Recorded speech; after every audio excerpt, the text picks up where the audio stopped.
Good morning বন্ধুরা। আজ 31 জানুয়ারি শনিবার। আজকের সকালের বরাক তথা সমগ্র আসামের গুরুত্বপূর্ণ খবরগুলি হলো: মাত্র 300 টাকাতে পাবেন রান্নার গ্যাস সিলিন্ডার। লাখ লাখ মহিলাদের জন্য এবার বড় ঘোষণা করলেন মুখ্যমন্ত্রী। মুখ্যমন্ত্রী সুলভ ইন্ধন প্রকল্পের মাধ্যমে আবেদন করতে হবে তাদের। 20 লাখ পরিবার লাভ করবেন এই বৃহৎ সুবিধা। মুখ্যমন্ত্রী সুলভ ইন্ধন প্রকল্পের মাধ্যমে লাভ করবেন এই বিশেষ সুবিধা। লাখ লাখ অরুণোদয় হিতাধিকারীর জন্য রাজ্য সরকার দিয়েছে এই সুবিধা। মাত্র একটি প্রপত্র পূরণ করে দিলেই মাত্র 300 টাকায় পাবেন রান্নার গ্যাস সিলিন্ডার। 26-এর বিধানসভা নির্বাচনের জন্য প্রস্তুত বিজেপি। মুখে যে যাই বলুক না কেন, বিদ্রোহ হওয়ার কোনো সম্ভাবনা নেই। কর্তার ইচ্ছায় কর্ম। কার গাড়ে কোটি মাথা রয়েছে যে মুখ্যমন্ত্রী হিমন্ত বিশ্ব শর্মার বিরোধিতা করবেন। টিকিটের দাবি নিয়ে সম্প্রতি যুদ্ধংদেহী যে ভাব ইতিউতি দেখা যাচ্ছে, এসব মঞ্চে যাত্রাপালার নামান্তর। তরোয়াল ঘুরছে, সেই তরোয়াল টিনের তরোয়াল। গেরুয়া ব্রিগেড বলতে এখন আর শুধুমাত্র বিজেপি নয়, শরিক দলগুলো এর অন্তর্ভুক্ত। অগপ প্রার্থী ঠিক করছে বিজেপির মতামত নিয়ে, না হলে জিতিয়ে আনা কঠিন। একমাত্র হাগ্রামা মহিলারই নিজের দল বিপিএফের প্রার্থী ঠিক করবেন, কারণ বড়োল্যান্ডে পরিস্থিতি ভিন্ন।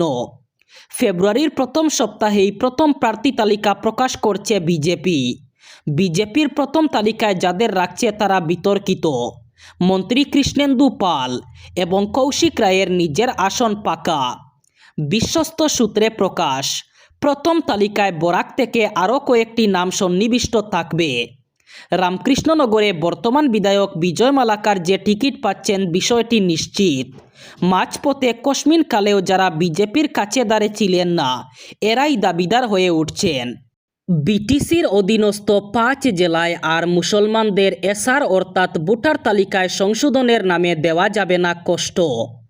সম্পূর্ণরূপে বন্ধ করা হলো এসআর প্রক্রিয়া। এসআর প্রক্রিয়ার নামে সরকার আর সাধারণ নাগরিকদের হয়রানি করতে পারবে না। এসআরের নামে বিটিসিবাসীকে কোনো হয়রানি করা যাবে না। বিটিসিতে বন্ধ ঘোষণা করা হলো এসআর প্রক্রিয়া।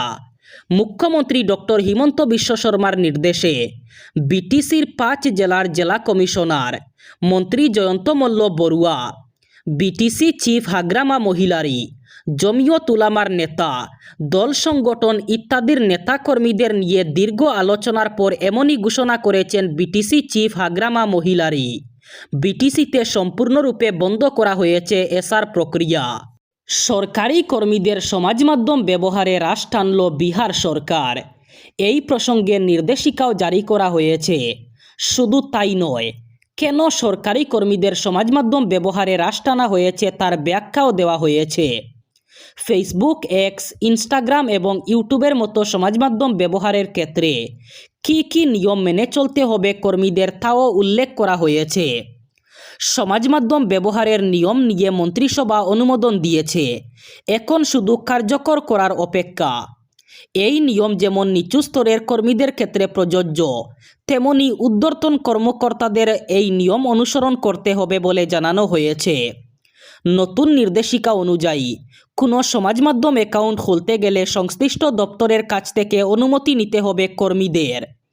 কোনো ভুয়ো অ্যাকাউন্ট অথবা বেনামে অ্যাকাউন্ট খোলা যাবে না। নির্দেশিকায় আরও বলা হয়েছে, ব্যক্তিগত কোনো পোস্ট করার সময় কর্মীরা তাদের পদমর্যাদা অর্থাৎ তিনি কোন পদে কর্মরত তা উল্লেখ করতে পারবেন না। এছাড়াও সরকারের লোগো অথবা সেই সংক্রান্ত কোনো প্রতীক ব্যবহার করতে পারবেন না। কর্মীদের পরামর্শ দেওয়া হয়েছে, সমাজ মাধ্যমে ব্যক্তিগত কোনো পোস্ট করার সময় তারা যেন অফিসিয়াল ইমেল আইডি অথবা সরকারি কোনো ফোন নাম্বার সেখানে উল্লেখ না করেন। ডিব্রুগড়ের খনিকর মাঠে নির্বাচনী প্রচারের সূচনা করলেন কেন্দ্রীয় স্বরাষ্ট্রমন্ত্রী অমিত শাহ।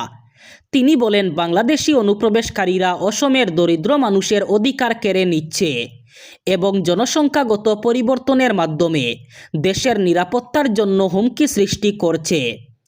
বাংলাদেশি অনুপ্রবেশকারীরা মহাপুরুষ শ্রীমন্ত শঙ্করদেবের জন্মভূমিকেও ছাড়েনি বলে মন্তব্য করেন তিনি। শুক্রবার আয়োজিত জনসভায় অমিত শাহ বলেন, কংগ্রেস ভোট ব্যাংকের রাজনীতির জন্য অনুপ্রবেশকারীদের হাতিয়ার হিসাবে ব্যবহার করেছে।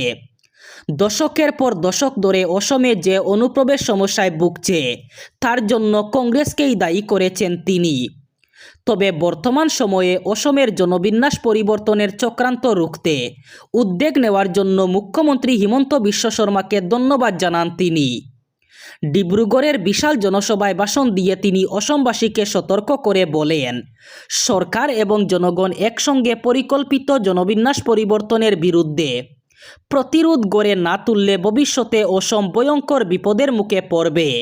আরটিআই তথা তথ্যের অধিকার আইন নতুন করে খতিয়ে দেখতে চলেছে কেন্দ্রীয় সরকার।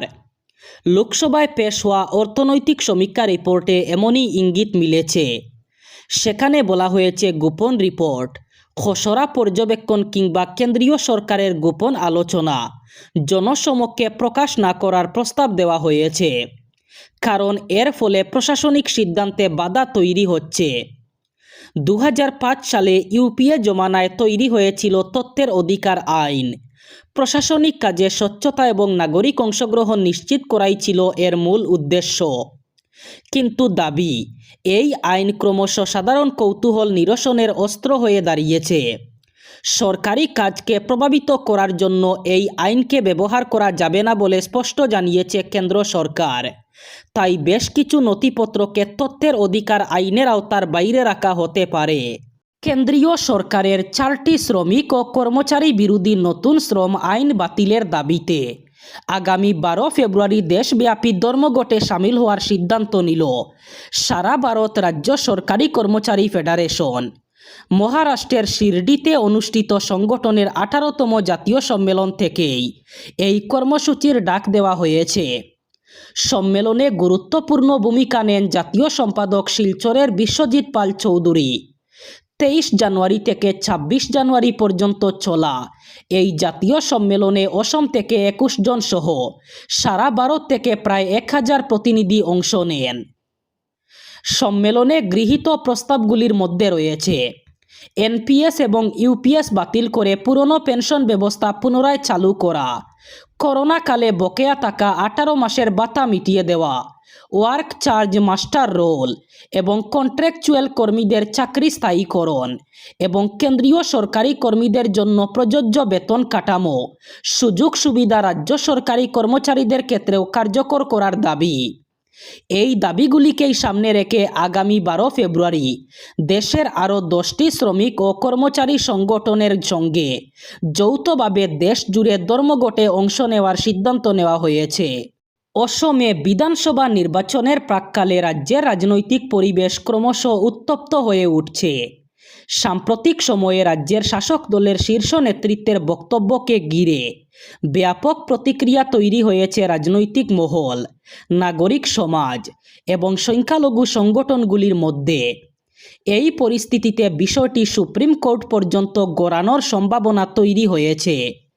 গৌহাটি হাইকোর্টের আইনজীবী ও সমাজকর্মী হাফিজ রশিদ আহমদ চৌধুরী জানিয়েছেন, একাধিক বক্তব্য সংবিধানের মৌলিক কাঠামোর পরিপন্থী এবং সেগুলি সামাজিক শান্তির পক্ষে বিপজ্জনক। তার মতে, নির্বাচনের আগে এই ধরনের ভাষা সাধারণ মানুষকে উস্কে দিতে পারে, তার প্রতিক্রিয়া মারাত্মক হতে পারে। তিনি জানান, এই বিষয়ে আইনি পদক্ষেপ নেওয়ার প্রস্তুতি চলছে এবং প্রয়োজন হলে সুপ্রিম কোর্টের দ্বারস্থ হওয়া যাবে। এবার বরাক উপত্যকার 3 জেলার আজকের আবহাওয়ার খবর। আজ 31 জানুয়ারি শনিবার বরাক উপত্যকার 3 জেলায় ঠান্ডা কম থাকার সম্ভাবনা। আজ শিলচর কাছাড়ে সর্বোচ্চ তাপমাত্রা থাকবে 27 ডিগ্রি সেলসিয়াস এবং সর্বনিম্ন তাপমাত্রা থাকবে 13 ডিগ্রি সেলসিয়াস।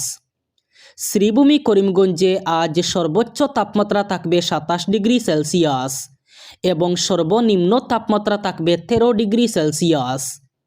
একইভাবে হাইলাকান্দি জেলায়ও আজ সর্বোচ্চ তাপমাত্রা থাকবে 27 ডিগ্রি সেলসিয়াস এবং সর্বনিম্ন তাপমাত্রা থাকবে 13 ডিগ্রি সেলসিয়াস। এই ছিল আজকের সকালের গুরুত্বপূর্ণ খবরগুলি। ভিডিওটি অবশ্যই লাইক করবেন এবং চ্যানেলটি সাবস্ক্রাইব করবেন।